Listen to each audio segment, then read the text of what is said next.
Everybody heard about King Solomon, but one thing maybe many people are not familiar with.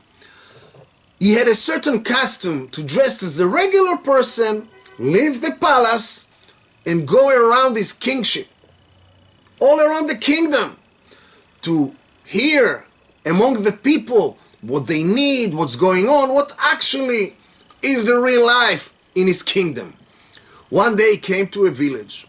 He passed near a very poor house. And the owner of the house came out. He saw the guest. He didn't recognize him. Who knows how King Solomon looks, right?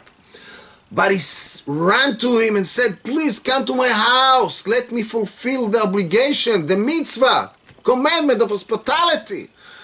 King Solomon didn't want really to bother the poor person because he realized he doesn't have anything. How can I go and take something from him? But the person didn't let the guest continue on his way. And he forced him into his house and he gave him delicatessen milk products. The owner of the house realized somehow that maybe it's not enough. So he asked the guest, please wait a little bit. He gave him some bread, water to wash his mouth, and then he gave him some delicatessen beef, steaks, unbelievable. King Solomon asked him, tell me, what is your livelihood? Where it's coming from? Where are you making your money? And the person said, we got a goat, or should I say, we had a goat. And we sell her milk and milk products, and that's how we make our money, livelihood, a little bit, but okay. But when I saw that you're still hungry, I wanted to fulfill the commandment of hospitality in the best way. So we shecht, we kill the goat, and we make you the best steaks and meat we can do.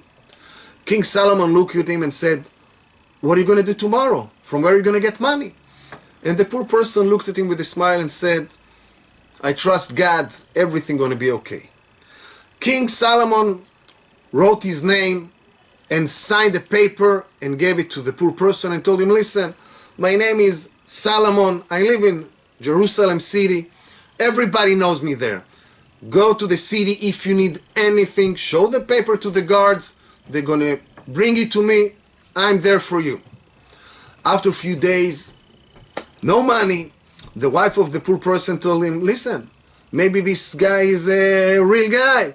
Go to Yerushalayim. Look for him. Maybe he can actually help and he's not full of talk. He went to the city of Yerushalayim. He came to the guards. He showed the sign, the paper. They were shocked how this poor person got the signature of the king in front of him in his hands.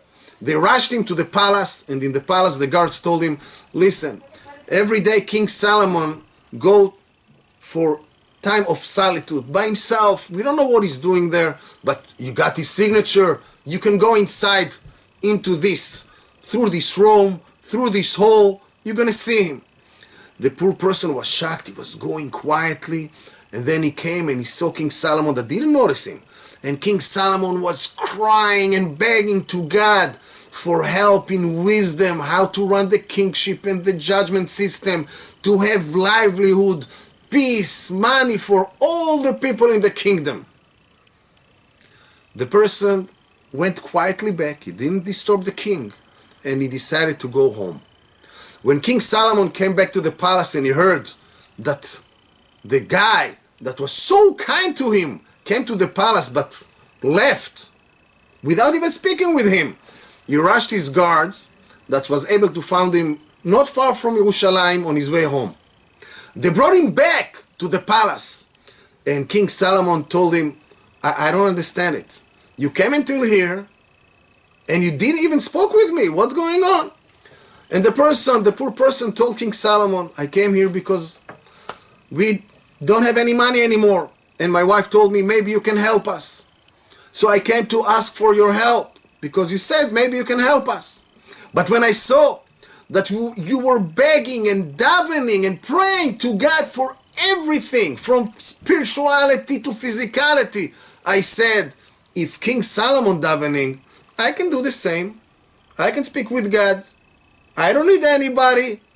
I can just dive in and ask everything from God. For sure we should never take lightly the blessing of anybody, for sure not of a righteous person, because the channel that they connect spiritually to God is way greater than ours.